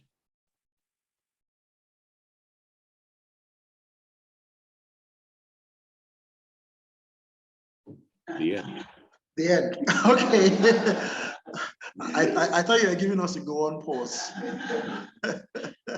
Okay, so is he going to be saying that over the phone to somebody in Ibadan? Absolutely. And what effect is that supposed to have on the person who has surrounded the house in Ibadan? Okay, and what in effect it is not saying it have? The end result was the same. Yeah, at least it would have been on record that he said so. Absolutely. And there were other officers that stood up to people differently. So maybe there would have been, you know, the accounts show that even Danjuma was hesitant at some points. So maybe if someone had spoken to him in that way, he may have changed course. But that's a big maybe. Mr. Vincent, please go ahead. Hi, good evening. Let me just start by saying I've been looking forward to this occasion. I participated in the January 15th one, and I was one of those that pushed for this particular event. Now, my question is, do you share the view that January the 15th and July the 29th have impacted on the psyche of Nigeria politically and otherwise? And unless it's addressed, unless those issues and the wrongs that were perpetrated are addressed, we'll continue limping from one disaster to the other. And would you also, in terms of comparison, do you share the view that July the 29th had a bigger negative impact on Nigeria than the first coup in January. Okay. First question, your first question, absolutely could not agree with you more. Everything you have said, I completely agree with. You know, that those two interventions have had a significant knock-on effect. And as I said earlier on, we're still experiencing those consequences till today. And when I say that, I try and point people's attentions to things that are hidden in plain sight. What those events did was that they set us on the path of not just military government, which was initially for 13 years, and then another, I don't know how many years after that, another 15 years after that. They didn't just set us on the path to military government, they also actually militarized our society. And the examples are everywhere. Now, when you go into a bank in anywhere in Nigeria, the security guards are in quasi-military uniform with lanyards and berets. Why? Because we have learned that a uniform is a symbol of authority over a population. And you see the same nonsense with civil defense and all those other funny organizations. We have been brutalized. Our psyche has been brutalized by militarism. And it is a direct consequence of military government. And why is that? Because, you see, and this is relevant to you know, those who in despair about, you know, our current political situation say, well, we wish the army would come back. Be very careful what you ask for. The reason is this. You see, politicians, venal, corrupt, inept, idiotic though they may be, still have to occasionally compromise with one another. They have to negotiate, they have to trade. A military regime doesn't have to do any such thing. It rules not by acts of parliament, but by decrees. I say, and so shall it be. Absolutely no need to compromise with anybody. And that kind of mentality is still with us. We talk about being in a democracy. And this is the second part of what we're alluding to, this, you know, in a democracy. I actually like to say that we're not in a democracy at all. We're in a government that is by people not in uniform. That's all it is.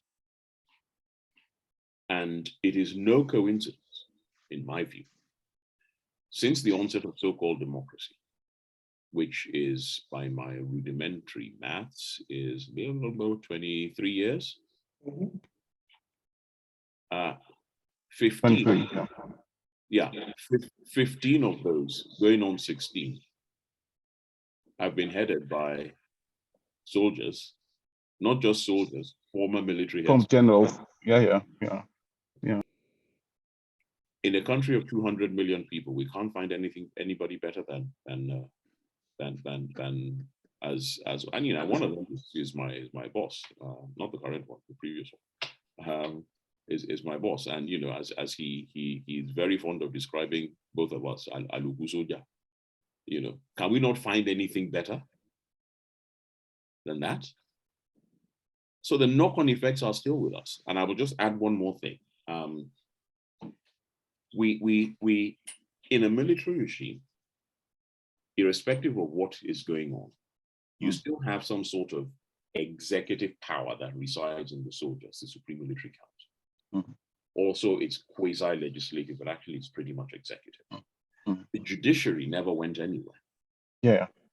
It is no coincidence that, in my view, the weakest part of arm of government is the legislature, because we just have no practice in legislatures compared to the other two arms. So knock-on effects are still live and direct with us today. And you know, there we are. So let me take the next question. And I'll take this from the chat. So there's a question from BK.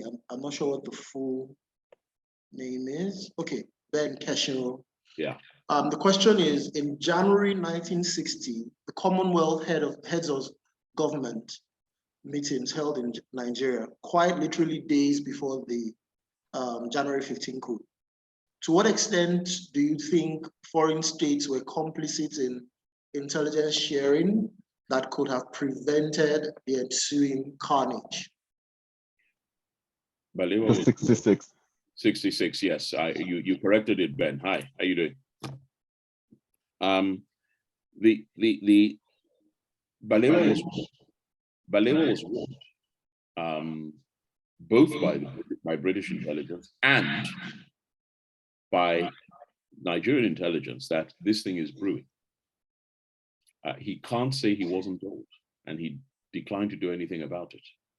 In fact, Ironsi told him. So it wasn't just from the intelligence or Ironsi, as the GOC of the army, told him, and the Brits told him that, oh boy, Yawa won't begin gas. No, nothing like that can't happen here. Another parallel with July, because Ironsi was also warned that this thing is brewing, and he did nothing about it as well. And it must be said, so was Gowon in July 1975, and he did nothing about it as well. All right. I think this is the last question. Person with the hand raised from the Zoom. Akin Braimo, could you unmute and ask your question? Hello, good evening, everybody. Can you hear me? Yes. Yes, we can. Yes, I actually want to make okay, now we can. by Johnny Museum. Can you hear me now? We can hear you now, yes. Yes, I came across a document which was shared by Johnny Museum, where a British High Court, it was written to the British High Commissioner that Arthur Worry, the legal advisor of the Ministry of Defense, had been instructed to set up a court martial, was supposed to be the prosecutor and the chief prosecutor for the trial of the January 15 boys, which was to start on August 5, on the 5th of August. How come no one ever mentioned this in any history? Well, sorry, can you hear me? Yes, I can hear you, sir. All right. Two things I would say with that, and I would take this particular thing, with an open mind. One is that we do know that a military panel had been set up. That much we know, because Conrad Nwawa was heading it. Now, the setting up of a panel, and actually it's been authorized to start setting up two different things. In this sort of circumstance, with a military coup by military people, set up by a military government, it's very unlikely, actually, you would have had prosecution prosecution or any sort of outside involvement from non-military players. That said, one of the things I have learned over the years in kind of delving into Nigeria's history is, never discount anything, keep an open mind. If you find information, seek corroborating evidence. And it's amazing the number of kind of really interesting things that that one has come across by taking that attitude. So I dismiss nothing out of hand, but my instinct is that it would have been unlikely that non-military players would have had a role to play in this. All right, thank you. I think the last thing, if there's no question from the House, is to just go through, oh, okay. There's one final question. You need to come to the mic so they can hear you. There's one final question, and after this, we'll take Mr. Lamo's timeline request. Yeah, thanks a lot for the time to share with us here the first time. I came here now to drink from the fountain. That being said, at the time that we talk about all the soldiers, we hear that 31 and they're young and all. But when we cross-check what was happening around the world at that time, we had other young men in the US, like Luther, who was espousing a certain vision of Pan-Africanism and the position of the Black man, the emancipation from global domination of white oppression. How come our soldiers, is it that in their schooling, because they were officers, so they went to Sandhurst and all of that.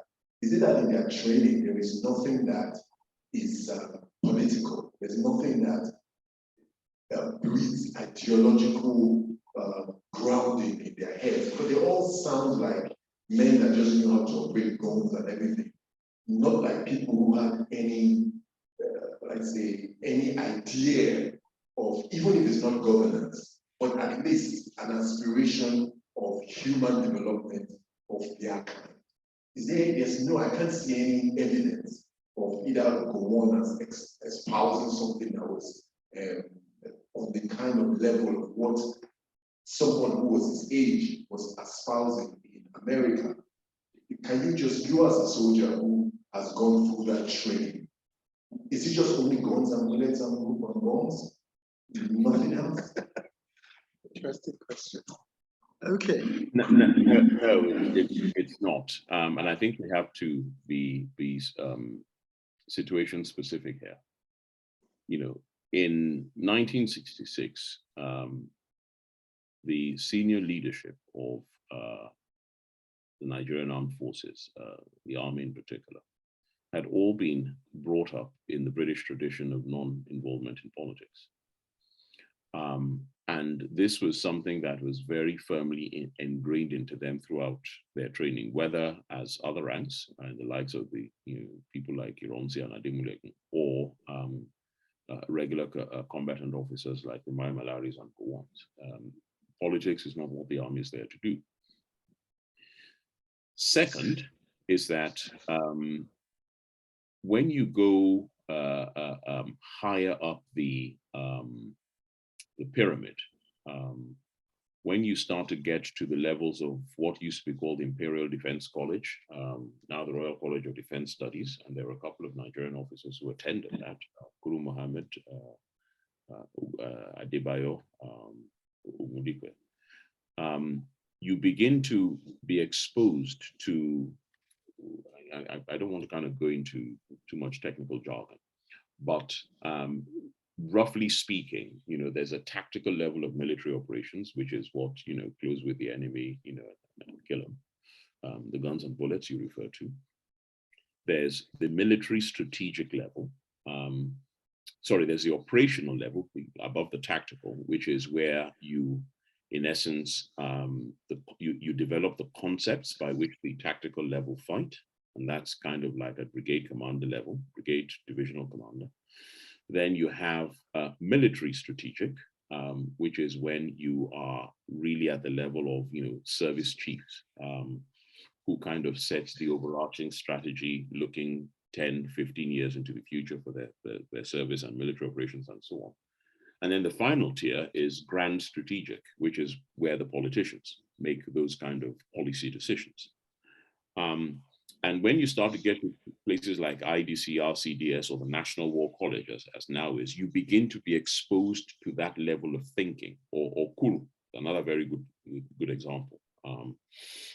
And in fact, it's also, a lot of people don't realize this, but actually the War College, civilians go to the War College at permanent secretary level, at director level, in the same way as, academics and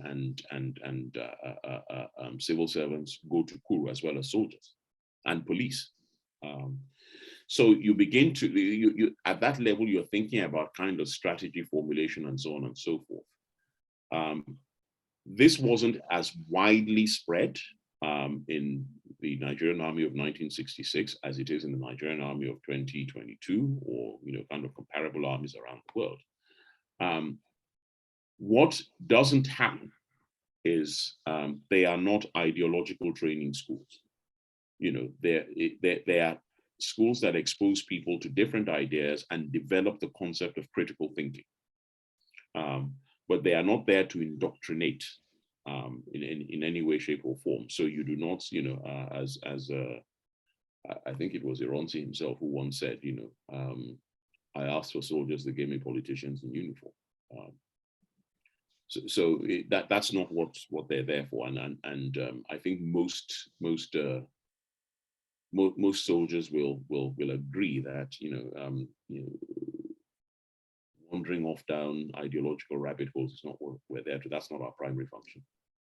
And I think just to quickly add to that, that in fact the first coup, the January coup, was very much ideologically driven, and that was actually part of the problem. Yeah. Of that coup. So having ideologically driven soldiers sometimes is not the best of ideas. Yeah. But my question was that they found themselves. So what did they do about it? What did they do to respond to that? How did they fit themselves with the necessary knowledge they needed to operate efficiently?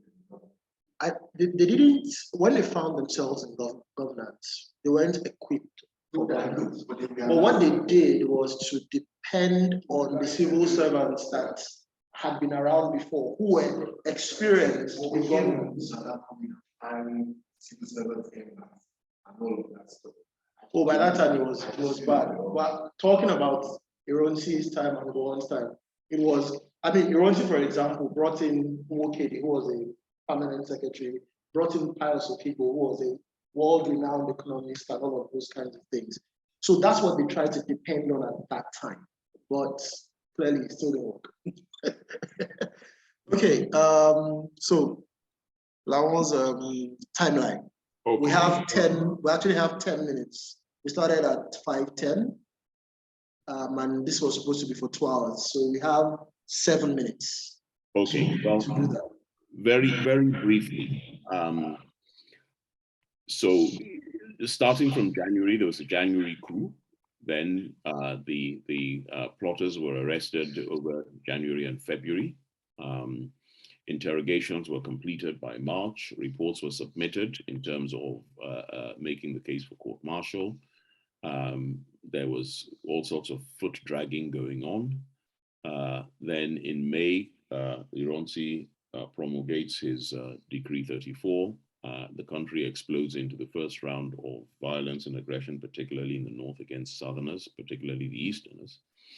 Then there is the July coup, which we've talked about. Now, the first rumblings of on uncertainty and potential unrest start to emerge just after, in fact, just before the May riots, which was the reason why the government was reluctant to deploy soldiers to put down those riots, because they started to be uncertain about their loyalty. Then fast forward to the beginning of July, and the rumors now, whispers, or the chatter, as they say in the intelligence world, begins to firm up. And that's when the likes of Anwuna and Madiebu speak to Ironsi, who dismisses them and does silly things like saying, well, come and repeat it in front of the people what they've just told you are planning to overthrow you. 28th, early in the day, well, the afternoon of the 28th, a signal is sent from Army headquarters by Anwuna to all units, which is what triggers Colonel Okonweze in Abeokuta to call the officers' mess meeting. And that, as I've described, set off the slaughter in Abeokuta. And then the phone calls are made to Abeokuta, to Ibadan and to Lagos, saying that this has started. At that point, Murtala Mohammed takes over control of the running of the coup and alerts units in Enugu and in Kaduna that this has started. Get on with it. So in Ibadan, we've heard about Ironsi and Fajuyi being abducted and subsequently murdered. We've heard about the slaughter of Igbo soldiers and officers in Letmok barracks in Mokola in Ibadan, as Dr. Dusekun said. We've heard about what happens or doesn't happen in Enugu when Colonel Ogunewe, preempts that and locks the armory, and so that nothing takes place there. Similarly to January, there aren't actually any permanent forces stationed in Benin, so nothing happens there. And in Kaduna, the word gets through, and then events actually in Kaduna start about 24 hours after they start in Lagos, and well, after they start in Abeokuta and Ibadan. And again, there is a large scale killing of Igbo officers and soldiers. Well, not just Igbo officers. There were other non-Igbo officers who were killed, including a couple of Yorubas and a few from Eastern minorities. So that happens. Then there is this standoff between the 29th of August, 29th of July and the 1st of August, when in effect Nigeria has no government at all, with Ogundipe and Way and Johnson in police headquarters in Moloni trying to kind of bring the situation under control. They send Gowon to Ikeja to negotiate with the rebels led by Murtala Muhammad. They go backwards and forwards for the next 2 days. Will the North secede? Will it not? Eventually, Gowon takes control because that's the only condition under which the northern perpetrators of the coup say that they will agree to remain in Nigeria. Gowon's authority is very tentative over the country, in part because Ojukwu doesn't accept his authority as supreme commander, and he's still living in the cloud cuckoo land of Ogundipe must take over and Way must take over and all that sort of stuff. Eventually, you know, he begins to gain some degree of tacit acceptance, but as I say, his writ is not law yet, and there's attempts to have all sorts of constitutional conferences to try and resolve the issue. They really don't come to much because eventually the Eastern delegation pulls out.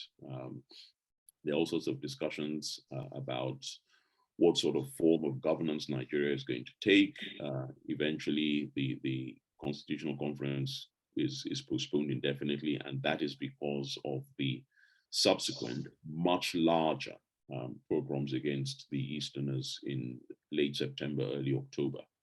And that it's at that time that the northern troops of the 5th Battalion open fire on their commanding officer, Mohammed Shua. In fact, I think they killed the RSM. They killed the RSM and opened fire on the CO. Yeah. So, you know, it really was a very, very shaky time. And then this carries on until there's the General Ankara in Ojukwu, throughout all of this time, refuses to attend any Supreme Military Council meetings. Then General Ankara offers the opportunity to have the meeting in Aburi, which take place on the 4th and 5th of January. And interestingly, you know, again, this is something that people aren't aware of, but actually the participants flew to and from Accra every day. They didn't sleep in Accra. So they would fly in the morning of the 4th, have the meeting, fly back, and then fly back on the morning of the 5th, and then fly back again. They come to some accord, which in essence amounts to a confederation. The Oxford-trained civil servants in Lagos, Aida and Juiche and all those people point out to Gowon that this is a spectacularly silly thing you've agreed to, young man. So he backtracks without actually resuming negotiations that I think he should have done. He loses the moral high ground from that perspective, but nonetheless, they have a Supreme Military Council meeting in Benin in March. Give Ojukwu in essence 80% of what he wants. He refuses and says that it must be 100% of Aburi or nothing. And then things rumble on from there with edicts about revenue allocation, Ojukwu confiscating all federal government revenues in the East. The federal government replies by instituting a blockade. And eventually, in May, secession is declared, and that's the beginning of the war. Then starts 6 weeks later at the beginning of July. I hope that's sufficiently concise, Lao, and hopefully helps. Perfect. You got a thumbs up from our host. So yeah. Perfect. Thanks a lot, General. We're 1 minute over time. Let me just take 1 minute to talk about your books and then mine, and then we can hopefully hand back over to Aduke to wrap it up.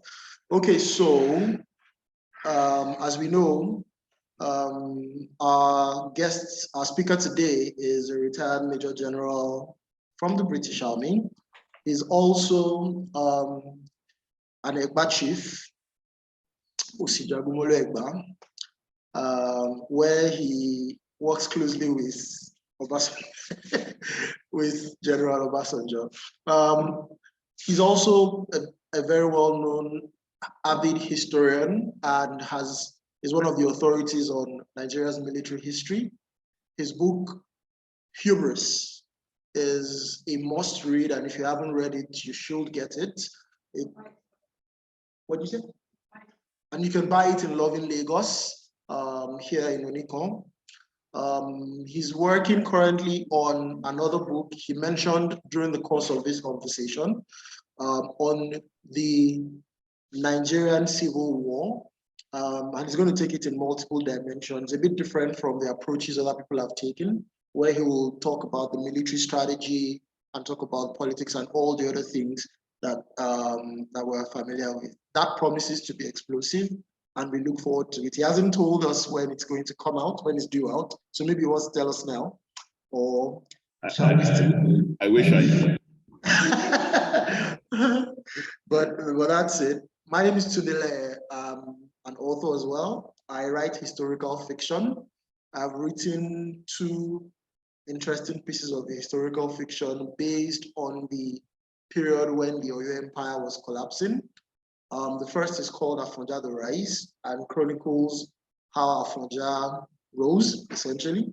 And the second is called, very creatively, Afonja the Fall, which chronicles how Afonja fell. If you like historical fiction, it's a window into that period. Thanks a lot for joining us, and I'll hand over to Aduke now. Thank you, Tunde.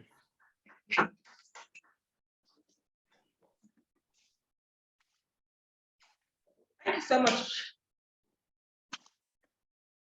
We've already clapped for Tunde, but I think we should do it again. I think he's done such a great job. And thank you so much, General. As ever, a very insightful and methodical way of putting us through these vital bits of history. But just so you know, people have been saying to me on WhatsApp that they want you to come back for a 3rd one. So, and they're saying it here. So we are booking you now, and we are booking you for the launch of the book. Yes? Yes. So just so you know that your earlier comment about hope over experience, we've had the experience and we are going to continue to hope. So thank you, everybody. Thank you to those who are online with us. Thank you to those who are here. Thank you, everybody, and see you next time. Bye. Thank you very much. Thank you.